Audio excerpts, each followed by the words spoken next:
Okay, so the whole point of learning how to factor was to be able to solve quadratic equations algebraically. Now, factoring is going to become really useful in other contexts later on, but for now, we're going to use that to solve quadratic equations.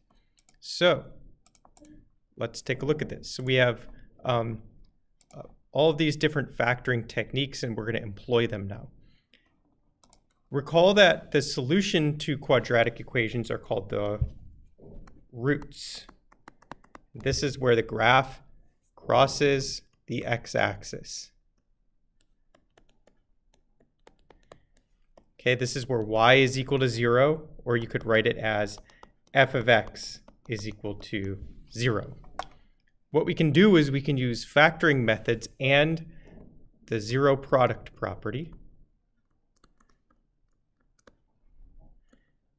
to solve quadratic equations. So let's look at some examples. Okay, so we have here x squared minus 16x plus 64 equals 0. So remember, the roots are where y equals 0, and this would be y. We can solve this by factoring. So if I was going to factor this, you might recognize, oh, I have a perfect square trinomial. Or you could say what multiplies to positive 64 and adds to negative 16, and that's negative 8 twice. So x minus 8 times x minus 8 equals 0. Now, if what is inside the parentheses is equal to 0, then the zero product property says that 0 times anything else is equal to 0. So what I can do is I can take what's inside the parentheses and set that equal to 0. Now I'm only going to do this once because we have the same thing inside the parentheses both times. And if I solve for x, add 8 to both sides, then I get x is equal to 8. So this is my roots. When x is equal to 8, y is equal to 0. Let me show you what this looks like on the calculator. So if I go to my calculator, and I'm going to store 8 as x. So 8 store x. Now x is equal to 8. If I put in x minus 8 times x minus 8, I should get 0. And I do. I can also put in my original function, x squared minus 16x plus 64, and I should get 0. All right, let's look at another example.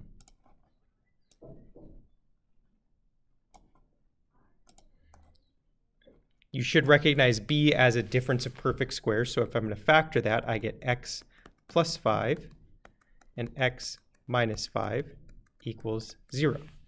Again, we can use the zero product property. So if this term is equal to 0, then 0 times something else is 0. So I can take x plus 5 and set that equal to 0. Also, if this term in yellow is equal to 0, then 0 times anything else is 0. So I can set x minus 5 equal to 0. And then I'm going to solve for x. So here I'm going to subtract 5 from both sides. So I get x is equal to negative 5. Here I'm going to add 5 to both sides, and I get x is equal to positive 5. So my roots are at x equals 5 and negative 5. So we can check this using the same strategy. So now I can say 5 store x, and I can put in the original function, x squared minus 25, and I get 0. I can do negative 5 store x, and do the same thing, x squared minus 25, and I get 0. So if x is 5 or negative 5, my function will end up equaling 0.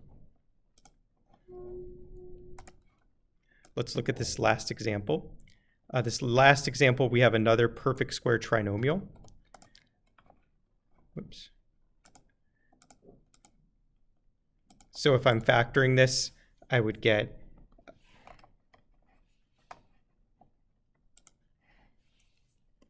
x plus 6 times x plus 6. And we would set it equal to 0 because we're looking for the roots. I'm going to take x plus 6, set that equal to 0, because if this term inside the parentheses is 0, then 0 times anything else is 0. We subtract 6 on both sides, and I get x is equal to negative 6. So my roots are at x is equal to negative 6. Okay, let's look at a few more examples. All right, so our first step is to factor. So here I need to find what multiplies to negative 24 and adds to positive 5. That would be 8 and negative 3. So I would write this as x plus 8, x minus 3 is equal to 0. So if this term that I'm boxing in blue is equal to 0, then 0 times anything else is 0. So I'm going to write x plus 8 equals 0. And if this term that I'm boxing in yellow is equal to 0, then 0 times something else is equal to 0. So I'm going to write x minus 3 is equal to 0. And now we're just going to solve for x. So I subtract 8 on both sides. X is equal to negative 8.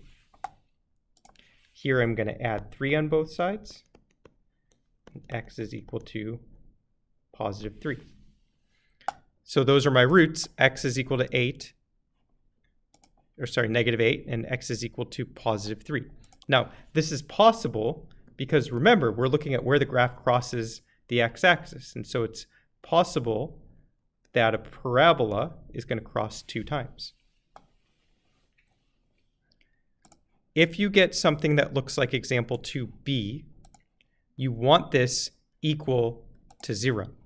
So what I'm going to do is subtract 16x from both sides. I'm going to write it with my x squared term first, and then minus 16x plus 64. 16x minus 16x is 0. And now we have the same problem as before. This is the same as example 1a. So we can factor it. X minus 8 times x minus 8 equals 0. And we ended up doing x minus 8, setting that equal to 0, and then x is equal to 8. So that'll be our answer.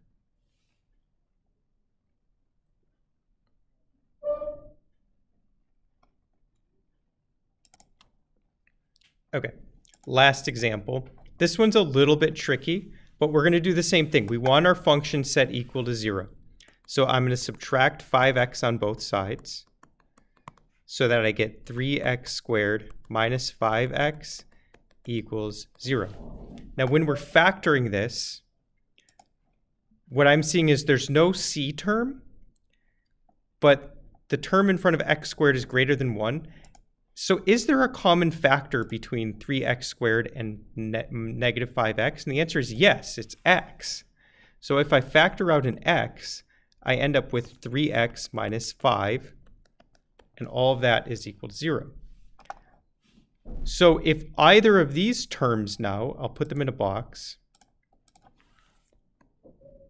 If x is equal to 0, then 0 times whatever is in here is going to be 0. And then if this term, 3x minus 5, is equal to 0, then 0 times x is going to be 0. So we know that x is going to be equal to 0 because I'm just taking this term, setting it equal to 0. And then I can do 3x minus 5 equals 0. Now I can just solve for x over here. So I'm going to add 5 to both sides. And I get 3x is equal to 5. I'm not done because I want to know what x is. So I'm going to divide by 3 on both sides. And I get x is equal to 5/3. So my roots are at x is equal to 0 and x is equal to 5/3.